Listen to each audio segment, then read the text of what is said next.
Estamos na área, olha o Ponto Cult chegando na sua TV para falar de cultura. Vem comigo? Hoje vamos bater um papo sobre literatura capixaba. Tem muita gente boa e livros fresquinhos na área.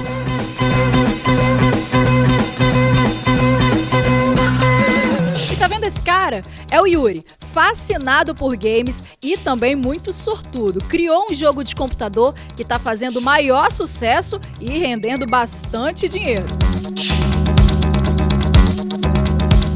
Hoje também vamos conhecer o Museu Histórico da Serra. Tem muitas dicas, informações e agenda cultural para você. Chega junto, o Ponto Cult tá no ar.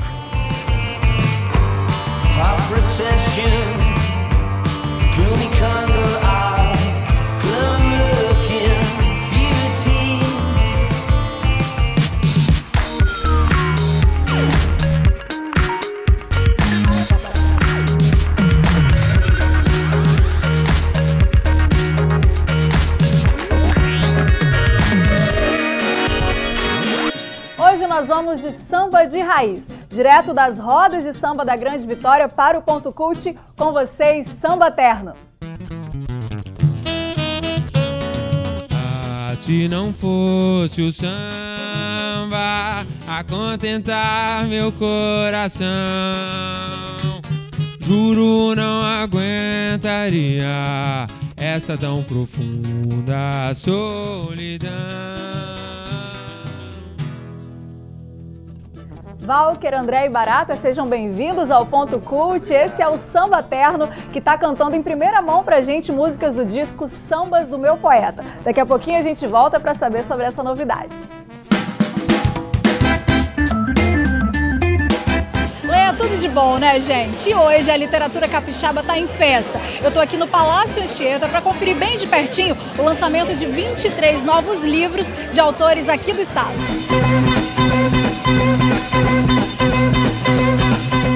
Thiago Zanoli hoje está lançando seu primeiro livro, Chorume, que é uma novela, né, Thiago? Como é que é essa história de ser um escritor iniciante? Pois é um escritor estreante, mas nem tão jovem assim. Eu já tenho aí uma trajetória no jornalismo de pelo menos uns 10 anos. E entrei no jornalismo porque eu queria ser escritor e acabei que no jornalismo a última coisa que eu fiz foi literatura. Eu precisei pedir demissão do jornal onde eu trabalhava para finalmente consegui escrever um livro de fato e publicar, né? Finalmente esse livro foi aprovado no edital da Secult em 2014 e agora ele está sendo publicado. Eu esperei aí quase 2 anos, né, de ansiedade.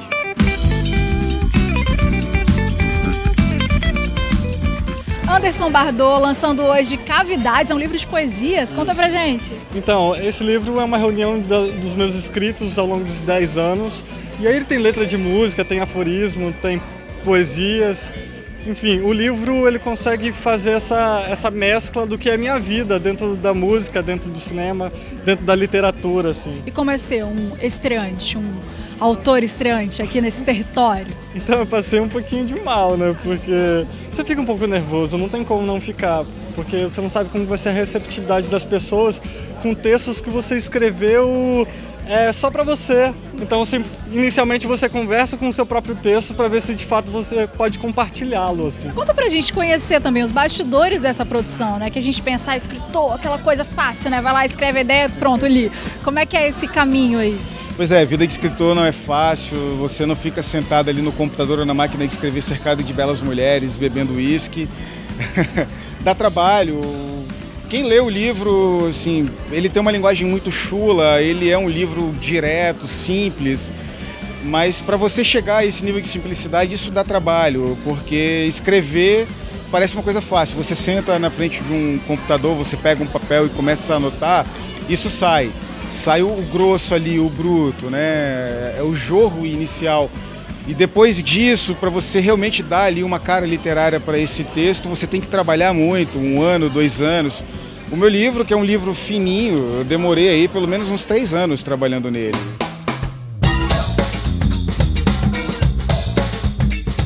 Aqui a gente conheceu romances, livros de poesias e o da Sara, que é um livro de contos, A Superfície do Mundo. O que você está achando dessa diversidade toda? Está aquecida essa produção, né, Sara?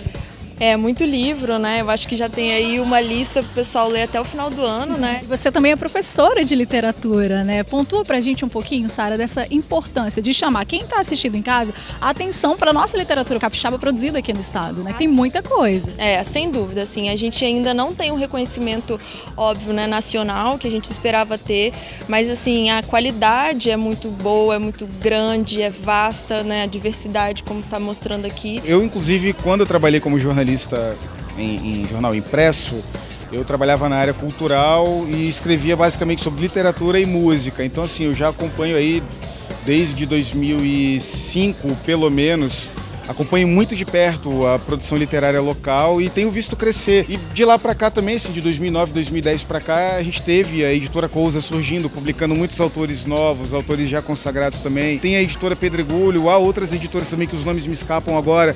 Mas assim, a gente tem muito autor, até mesmo publicando de forma independente, se autopublicando. Às vezes um livro sai a 25 ou 30 reais e a gente tenta diminuir isso o máximo possível para que saia mais barato. A gente tenta fazer uma literatura de rua mesmo, sabe? De ir pra rua. Porque é na rua que a coisa acontece. E a gente acredita muito nesses movimentos.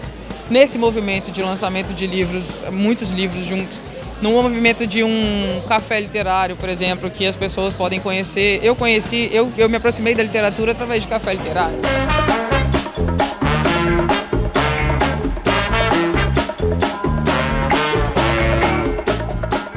Não é porque é feito aqui que a qualidade é ruim, então pelo contrário, assim, né? Tem muito livro bom aí sendo lançado. Eu acho assim, o incentivo que a gente teve hoje assim, vindo do parte do estado também, poxa vida, fundamental. E que tenha mais, que dê mais espaço para mais pessoas também lançarem seus livros e a gente conhecer mais trabalhos daqui, né? Sim, claro. E tem tantos ainda. A cidade produz muita história boa. E tem muita gente que dá conta disso. É muito bom, é um evento aberto para quem quiser e tá aqui, você só chega e pega o livro, o que te interessa você leva. Isso também é uma difusão maravilhosa, né? É uma forma muito boa. É bacana isso, porque as pessoas estão interessadas. Leitor tem, assim, é questão mesmo de você pegar pelo pé, puxar mesmo, e eu brinco, eu uso rede social para isso. As pessoas reclamam, o capixaba não dá valor ao que é da terra. Dá, se você souber chegar a essas pessoas, as pessoas dão, elas se interessam. É saber despertar o interesse. Estamos aqui para isso. Estamos aqui para isso.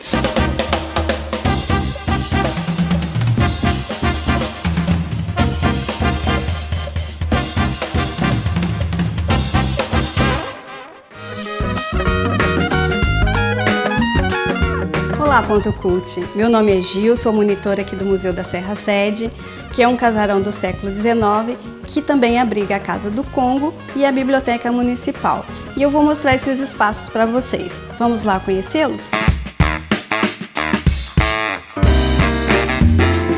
O Museu Histórico é um casarão do final do século XIX. Aqui moraram 2 prefeitos e a primeira mulher a ser eleita deputada estadual, que é a Judite Leão Castelo Ribeiro, isso em 1947.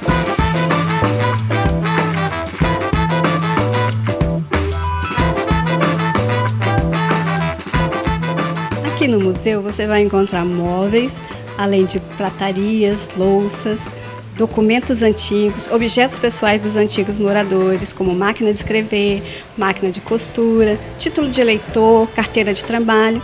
E nós temos também exposições permanentes e itinerante.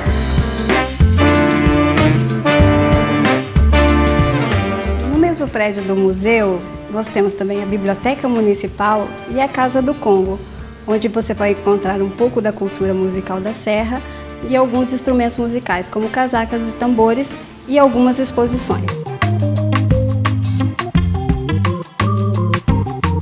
O museu, a Casa do Congo e a biblioteca funcionam de segunda a sexta-feira, de 8 às 17 horas, e nós recebemos grupos para visitação, escolas e pequenos grupos.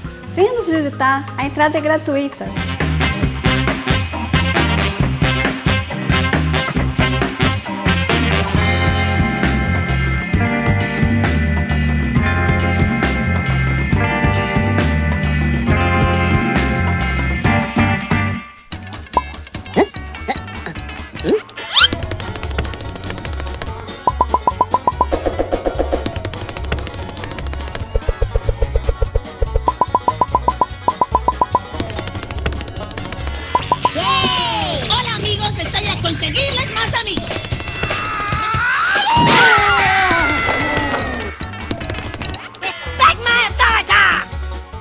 Tá, deixa eu falar rapidinho só pra vocês verem se tá bom. Tô um pouco nervoso, não sou acostumado com isso. Eu andei de novo, né?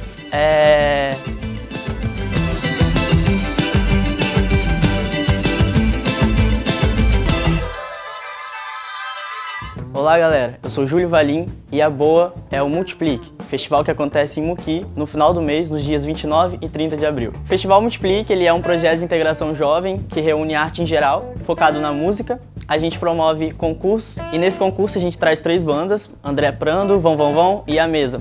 Além disso, a gente oferece oficinas envolvendo moda e audiovisual e outras apresentações culturais. Bom, então é isso, a gente espera vocês. O Festival Multiplique nos dias 29 e 30 desse mês. E para mais informações, acesse a nossa página no Facebook, www.facebook.com/multiplique.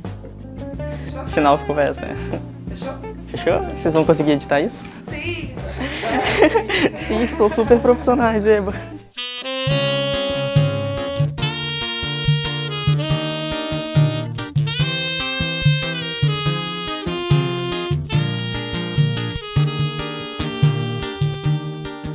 Minha nega, já notaste como é belo este tema? Traz aqui meu cavaquinho, que isto é o mais lindo poema.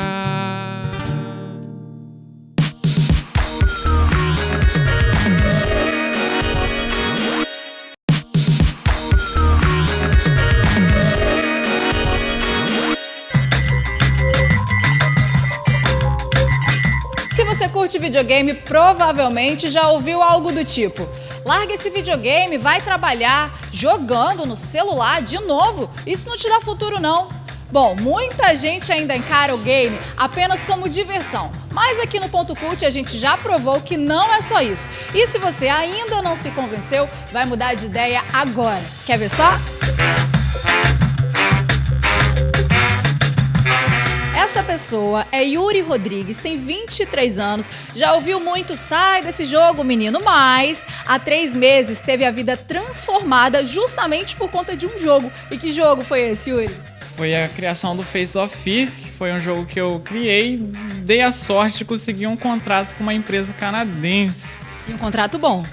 Demais, além de ser um contrato duradouro de 7 anos, o valor que vai ser pago é extremamente alto. E ainda mais receber em dólares é melhor ainda. Fala pra gente, que valor é esse? Aproximadamente mínimo 100 mil dólares. Por mês? Por mês. Para tudo! Vocês conseguem ter noção? Porque eu não consigo. É muito, muito dinheiro. Mas calma, não larga sua carteira de trabalho ainda, porque para se tornar um magnata dos games, além de sorte, tem que ter sagacidade. Eu nunca me contentava com um jogo. Sempre achava que faltava alguma coisa. E sempre tinha uma visão bem técnica no jogo. O que aquele jogo tem a me oferecer? Quais são as técnicas que estão usando nesse jogo? Qual é a programação que está sendo usada? Não qual programação a nível técnico, mas tipo, como funciona o jogo. Quando eu decidi criar jogos, já tava velho, já tava com 17 anos. E... Velho, gente, 17 anos tava velho. Como assim, menino? Tá doido?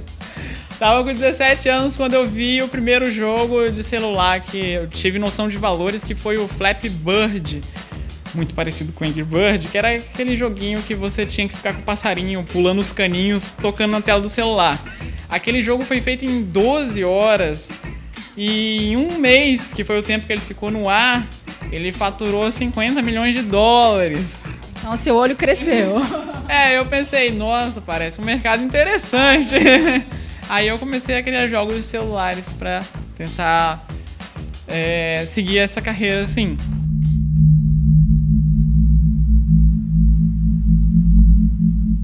E qual que é a história? Qual que é a proposta do seu jogo? Eu sei que é um jogo de terror. A história do jogo, a sinopse, você joga com um personagem que é engenheiro espacial.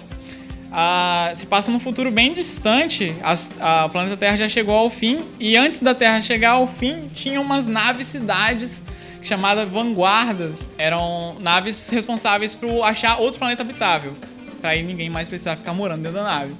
E quando você foi receber um chamado de um trabalho para fazer um reparo numa nave, acontece um acidente e você acaba ficando preso dentro dessa nave, e quando você vai analisar as coisas ali ao redor, você descobre que tem coisas bem estranhas rolando por ali. Quando terminou de criar o Faces of Fear, Yuri postou o jogo no Steam Greenlight, uma plataforma online para desenvolvedores publicarem seus jogos e receberem o retorno de outros jogadores e também de investidores. Foi aí que a mágica aconteceu. A empresa canadense adorou e o jogo também caiu no gosto da galera.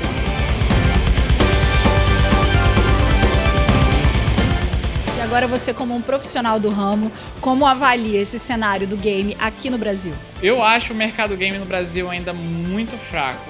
O mercado game no Brasil está começando a ser reconhecido agora pelas empresas de fora, que elas estão fazendo questão de colocar legendas em português, até mesmo dublagem em português nos jogos agora, mas antes não tinha tanto interesse nisso. E assim, só pra gente terminar, a gente ainda sabe que muitas pessoas encaram o jogo só como uma brincadeira. É também, né? Tem o lado divertido também.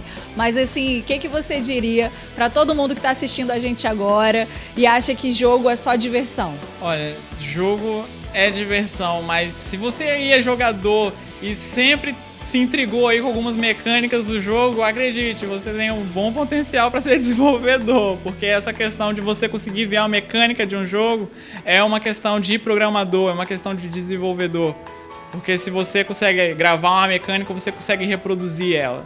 Então agora é saber aproveitar as oportunidades. Com certeza.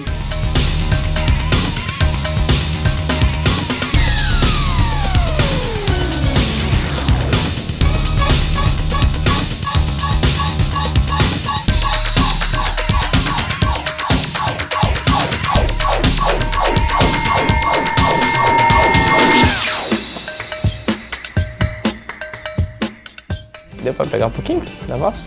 Vamos. É porque eu sou uma pessoa que não consegue ficar parado pra falar, mas vamos tentar.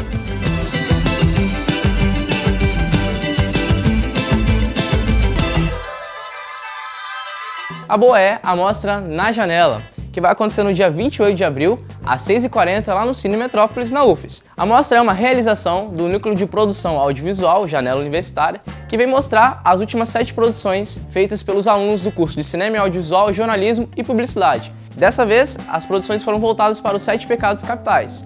E a gente convida vocês a participar e ver essa nova safra que vem aí dos cineastas capixabas. Lembrando, no dia 28 de abril, às 6h40, no Cine Metrópolis, na UFES. Você é o nosso convidado. Emboleira, emboleira, emboleira, pobre editor.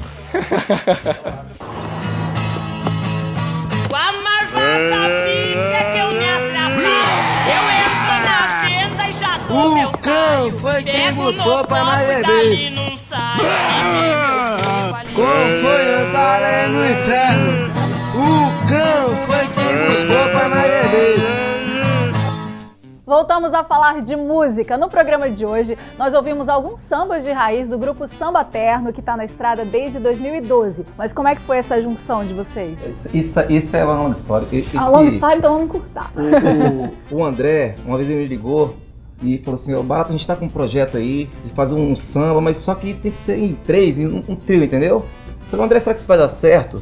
Sim, foi assim mesmo. Eu falei, Barata, é só um pandeiro, um saxofone, um violão. É uma coisa diferente, um projeto diferente, que a gente não tem ainda. E vai funcionar. Eu falei, André, ele falou, dá uma olhadinha no vídeo, eles fizeram um vídeo, tinha um outro saxofonista, e graças a Deus até hoje, desde 2012, tá funcionando. Agora a gente tem o nosso saxofonista aqui, o Valk, tá com a gente. Mas e tanto que deu certo, tanto que deu certo que vocês estão lançando um disco agora, né? Estão gravando, na verdade, estão nesse procedimento aí. E na verdade, a alma da coisa é você acreditar que vai funcionar. E tá indo, graças a Deus. Legal. E esse disco vem pra coroar, né, esse sucesso de vocês. O disco se chama Sambas do Meu Poeta e reúne composições de um cara capixaba que já tem uma trajetória musical também, né? Conta pra gente. A gravação do disco é a continuidade desse processo artístico, né, do Samba Terno. O Barbieri é um grande amigo, um artista incomum mesmo. Silvio né? Barbieri, Silvio né? Barbieri. As composições são dele. Isso, os 10 sambas são deles, o projeto envolvia exatamente isso, né? O título é esse, né? Sambas do Meu Poeta. E aí a gente tá nesse processo de gravação e a ideia é decolar, pegar esse disco aí e vamos ver o que vai rolar. Ah, que maneiro. Mas como foi esse contato com ele, né? Já tinha, assim, vocês já se conheciam e já tinha essa possibilidade? O Silvio, eu o conheci dando aula de música. Ele dava aula numa escola onde eu também dava aula de música. Então a gente ficou amigo e aí tinha coisa do samba e tal, que eu sempre contava pra ele. E aí ele falou, André, tenho na gaveta lá uns sambas lá, né? Quero que você é o cara que vai gravar essas músicas. Ele gravou os sambas pra mim pra aprender a cantar.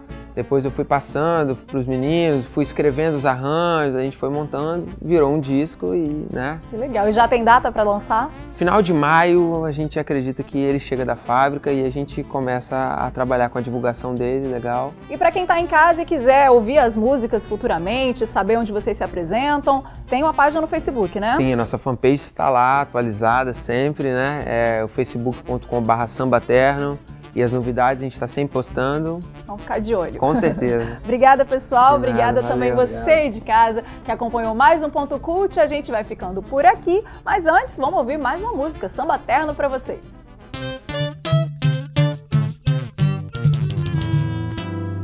Tanto quis conhecer o samba, tanto quis saber como ele vive e ser dele aprendiz. A escola recebeu, a escola se encantou, e o samba por você também se apaixonou. E eu que trouxe você, pergunto onde você está. Outro dia eu vi que outra estrada